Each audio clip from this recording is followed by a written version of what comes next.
Les sœurs, pardon pour ce contretemps, problème technique. Quelques secondes, Inch'Allah, ça va quelques instants. Bismillah ar-Rahman ar-Rahim. Alhamdulillahi ala in'amihi wa ifdalih.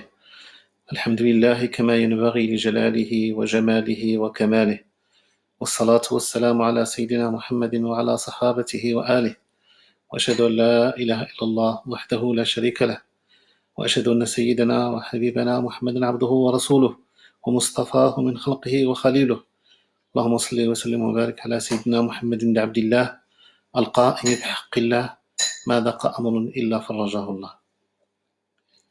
Chers frères, chers sœurs, salam alaykum wa rahmatullah. Avant toute chose, qu'Allah subhanahu wa ta'ala préserve chacun et chacune d'entre vous, qu'Allah subhanahu wa ta'ala protège l'humanité dans son ensemble de ce virus qui menace le monde entier.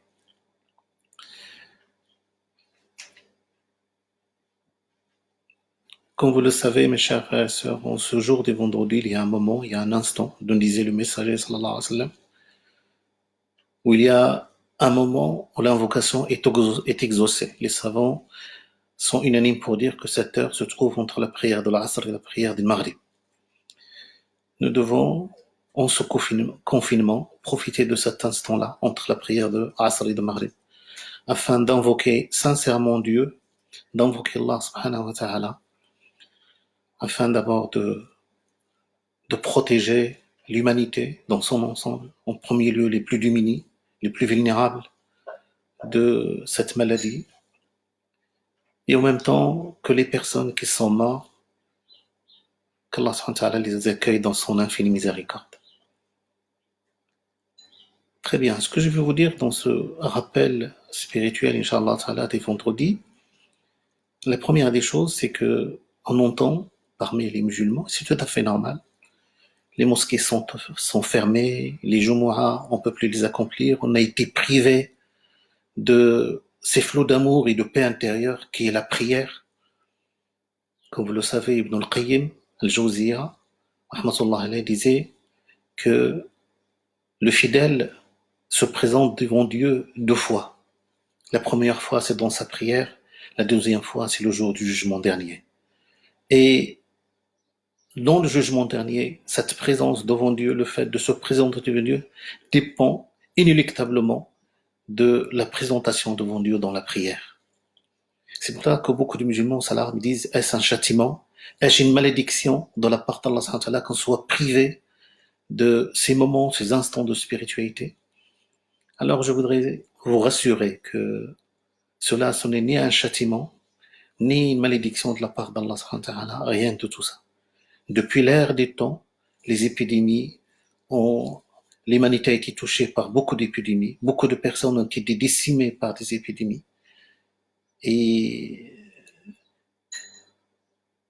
le comportement à avoir dans ces situations-là, justement, c'est parce que l'épidémie nous menace, c'est que nul d'entre nous ne sait à quel moment il va à la rencontre de Dieu, c'est pour cela qu'il faut qu'il se dépêche de se réconcilier avec Dieu, qu'il se dépêche de revoir sa conduite, de corriger son comportement afin d'aspirer à un meilleur être moral et spirituel. Le messager sallallahu alayhi wa sallam dans le hadith authentique rapporté par l'imam Ahmed et qui a été commenté par Ibn Hajar al-Asqalani dans Fath al-Bari, dans le commentaire de Bukhari, le messager sallallahu alayhi wa sallam disait: il n'y a pas une personne qui, lorsque l'épidémie arrive, à son époque, la peste en l'occurrence, reste chez lui en patientant et en espérant la récompense divine et en ayant pleine confiance en Dieu, sans qu'il n'ait la récompense d'un shahid, un martyr, un juste. ليس من رجل يقع الطاعون فيمكث في بيته صابرا محتسبا يعلم أنه لا يصيبه إلا ما كتب الله له إلا كان له مثل أجر الشهيد. C'est un grand privilège, mes chers frères et sœurs, de se savoir visé par ce hadith. C'est un grand privilège d'être destinataire de cette lettre de vérité. Aujourd'hui, tous les spécialistes sont unanimes pour dire que le confinement est la meilleure protection aujourd'hui contre ce virus dévastateur. Deuxième point, c'est que vous avez vu les images de la Mecque vidée des pèlerins, de la Kaaba, Sahn de la Kaaba, il était vide des pèlerins et beaucoup de commentaires, beaucoup de lectures, même émanant de certaines personnalités éminentes de l'islam, comme quoi c'est une punition divine. Ça n'a jamais été vu que la Kaaba soit vide, qu'on soit interdit de tawaf, de tourner autour de la Kaaba. Alors je voudrais juste vous rappeler que la Kaaba a été interdite plus de 40 fois aux pèlerins, a été fermée plus de 40 fois dans l'histoire. Je vais citer quelques-unes, Inch'Allah. La première fois, la Mecque, vide de tout pèlerin à travers l'histoire. Donc au début du Xe siècle, en 930 exactement, Al-Qaramita, les Karmites, ce sont des chiites ismaéliens radicaux qui ont envahi la Mecque, qui ont tué beaucoup de personnes et qui ont même pillé la Mecque. La pierre noire a été volée à cette époque-là. Le Hajj a été interdit pendant 10 ans parce que les Karmites envahissaient la Mecque à l'époque. Et puis, la pierre noire qui a été volée, ils l'ont gardée 20 ans jusqu'à ce que les Abbassides l'ont achetée 120 000 pièces d'or. Donc ça, c'était la première. 10 ans, le Hajj était interdit. 10 ans, les pèlerins et les mu'tamirines ne pouvaient pas visiter la maison, la mosquée sacrée. Alors, deuxième événement, c'est que il y avait une épidémie, la peste en l'occurrence. En 1814, 8000 personnes étaient mortes à cause de At-Ta'oun, une épidémie ravageuse, ce qui a amené à interdire le Hajj cette année-là. De même qu'en 1937, de 1934 de 1834 à 1892, il y avait beaucoup d'épidémies qui ont causé beaucoup de morts. Il y avait 1000 morts par jour au Hajj et le Hajj a été interdit. Plus récemment, en 1979, une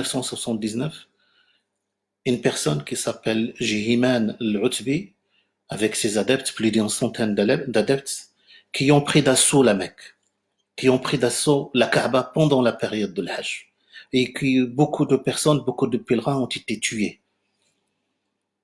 Et la Kaaba a été fermée pendant 2 semaines, alors qu'on est en période de pèlerinage. Et vous savez que le pèlerinage, c'est un temps particulier.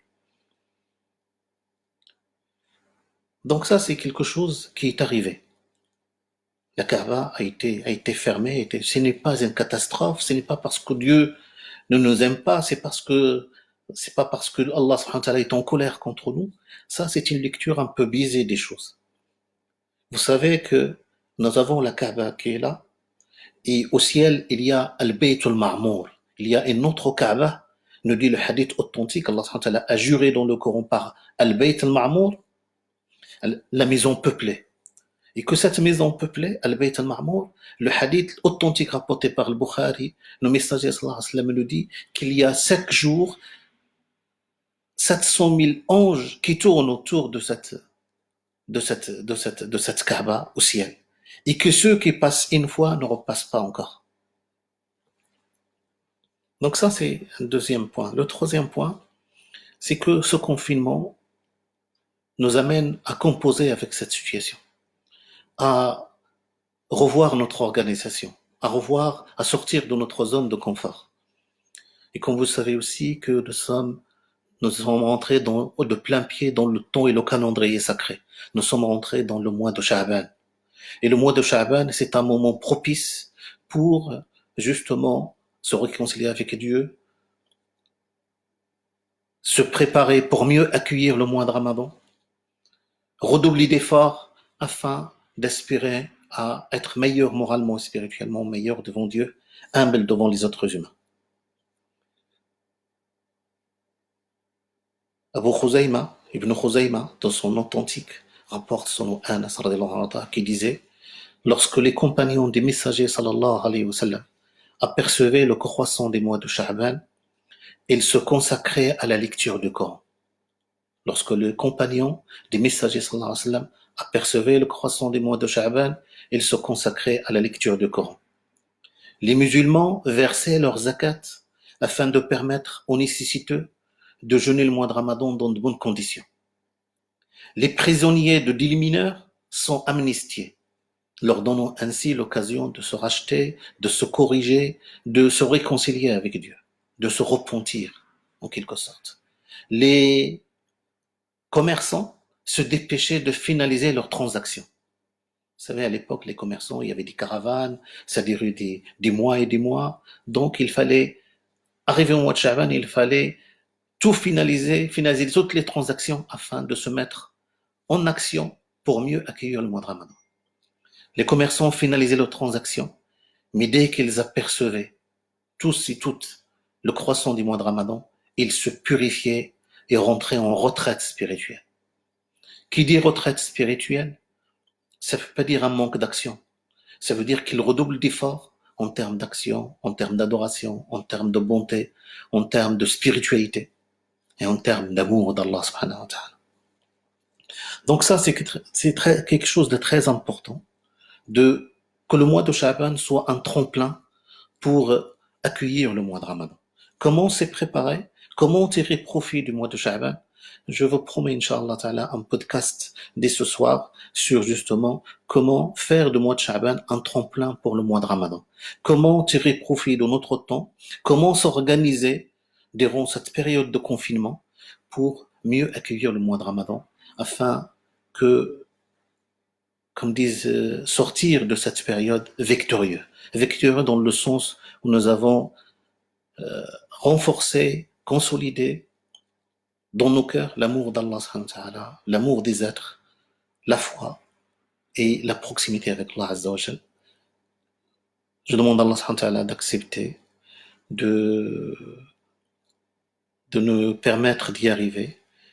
اللهم يا ذا الجلال والإكرام والعزة التي لا ترام نسألك الله بأسمائك الحسنى وصفاتك العليا بأنك أنت الله الواحد الأحد الفرد الصمد الذي لا إله غير رب سواه. اللهم تقبل منا فإنك السميع العليم وتب علينا فإنك التواب الرحيم. اللهم احفظنا من كل سوء، اللهم احفظنا من الداء والوباء والبلاء، اللهم ارفع هذا البلاء عنا يا أكرم الأكرمين رب العالمين. اللهم احفظ الأمة واحفظ الإنسانية جمعاء من الوباء من الداء. اللهم كن لنا وليا ونصيرا وظهيرا ومعينا. اللهم اغفر لوالدينا، اللهم ارحمهم كما ربونا صغارا. اللهم ازم الحسنات إحسانا وعن السيئات تجاوزا وغفرانا.